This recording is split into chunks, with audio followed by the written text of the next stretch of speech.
Mesdames et messieurs, bonsoir et bienvenue dans cette nouvelle édition de votre journal de 22 heures. Les titres de l'actualité.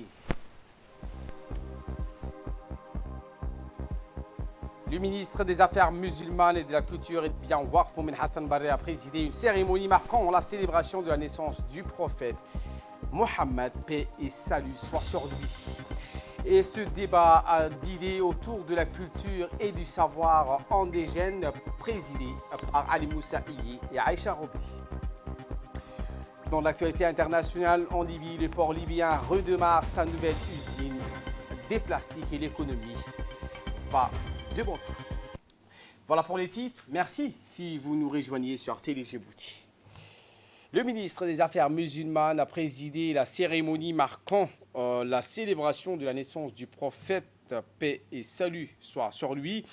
Un événement riche en couleurs qui a vu la participation du ministre du Travail, Ousmane Ibrahim Roblé, du haut responsable du ministère des Affaires musulmanes, ainsi que d'une centaine de ulémas avec de nombreux anonymes dans une intervention faite à cette occasion, donc rythmée par des chants religieux et des poésies. Le ministre des Affaires musulmanes, de la Culture et des Biens, Warf Moumen Hassan Barre, a rappelé l'importance que revêt cet événement qui marque la naissance de notre prophète bien-aimé Mohammed, paix et salut soit sur lui.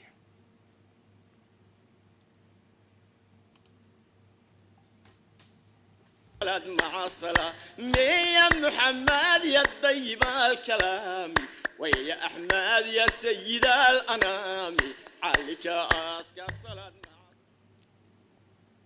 Rappelons que le prophète alayhi salatu wassalam, a vu le jour en l'an 570 du calendrier grégorien en Arabie et plus précisément à la Mecque où il a reçu la révélation par l'entremise de l'ange Gabriel. Il était âgé alors de 40 ans. Le ministre des Affaires musulmanes, Moumen Hassan Barre, a ainsi précisé dans une allocution que la célébration de sa naissance constitue une opportunité de nous sensibiliser sur les valeurs de notre religion et le but de notre existence dans ce monde à travers la célébration du Mawlid al-Nabi. Nous manifestons notre fierté de faire partie de la Oumma islamique, a-t-il dit. Le ministre des Affaires musulmanes a par ailleurs appelé les ulémas d'organiser, comme c'était le cas auparavant, partout dans les quartiers de la capitale ainsi que les régions de l'intérieur, des cérémonies religieuses qui marquent la célébration du Mawlid al-Nabi. Rappelons enfin que le prophète donc a vu le jour en 570 du calendrier grégorien. Je vous le disais en titre, la place de la culture dans la société d'aujourd'hui, c'était l'une des rencontres les plus attendues depuis quelques temps. Le Déré Talk, cette rencontre qui se tenue au Palais du Peuple ce matin, avec au menu deux thématiques au cœur du débat. L'une était la place de la culture dans la société d'aujourd'hui avec Madame Aïcha Mohamed Roblé. Cette thématique avait pour objectif de montrer l'importance de la culture, un véhicule identitaire dans un monde qui devient homogène et un vecteur de cohésion sociale. Dans un filigrane argumentaire, Madame Aïcha, dramaturge connue de tous, a partagé ses connaissances et ses expériences devant une pléiade d'intellectuels et professeurs et un parterre d'étudiants, des jeunes universitaires, mais aussi les férus du conservatisme culturel. La culture, a rappelé Madame Aïcha, devant son audience, fait que notre conscience et notre mémoire soient façonnées par les œuvres qui ont accompagné l'histoire en accroissant ses dimensions. Et pour sa part, M. Ali Moussaïi donc a traité le savoir endogène et la modernité. La deuxième partie de ce débat a cette fois-ci porté donc sur le savoir endogène et la modernité africaine avec l'éminent intellectuel djiboutien Ali Moussaïi.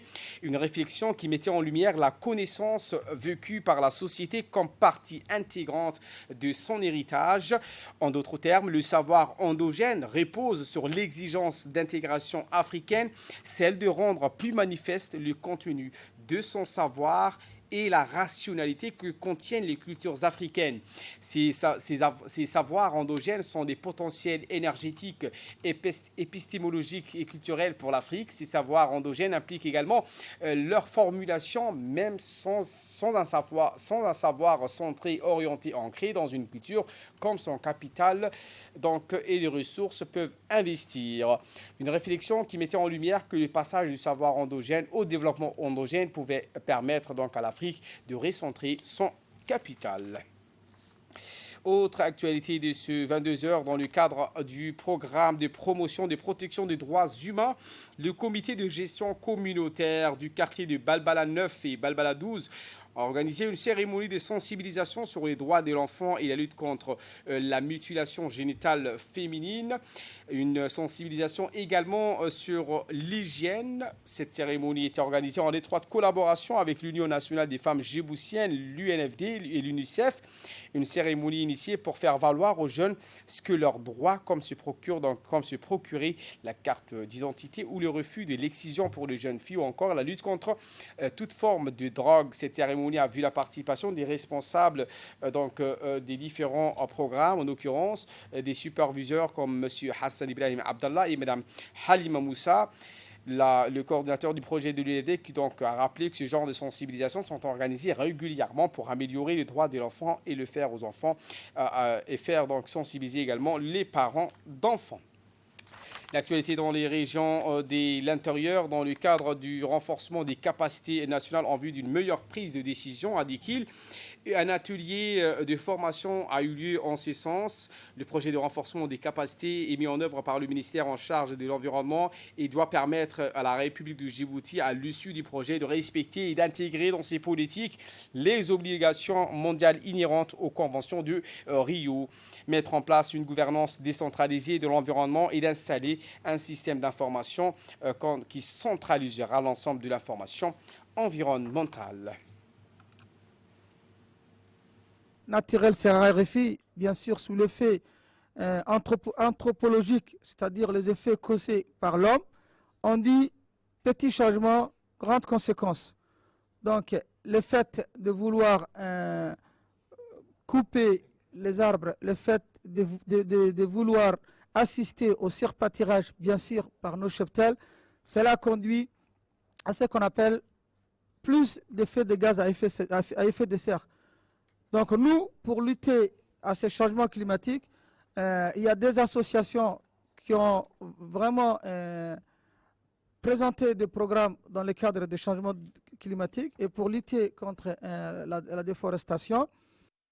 Social à présent avec cette assistance sociale en faveur des populations vulnérables des régions de l'intérieur. Également, le ministère des Affaires sociales et des Solidarités en collaboration avec l'ONG Dawah al-Islam a procédé à la distribution de vivres pour 150 ménages dans la localité de Ali Ouni, sous-préfecture de Dameljoug, de la région d'Arta. On prit part donc à cette importante cérémonie de distribution le sous-préfet de Dameljoug, Abdirachid Nour Youssouf, les conseillers techniques du ministère des Affaires sociales et de la Solidarité, Mahmoud Bilé, M. Djibah Binoua, du secrétaire général de l'ONG Dawah al-Islam, M. Aden Moumin Aden, ainsi que des cadres du ministère de la Solidarité. Qui est composé de sucre, de farine, de dattes, d'huile, etc. Et nous avons reçu cette aide au ministère des Affaires sociales. D'ailleurs, ce n'est pas la première fois qu'on reçoit cette aide.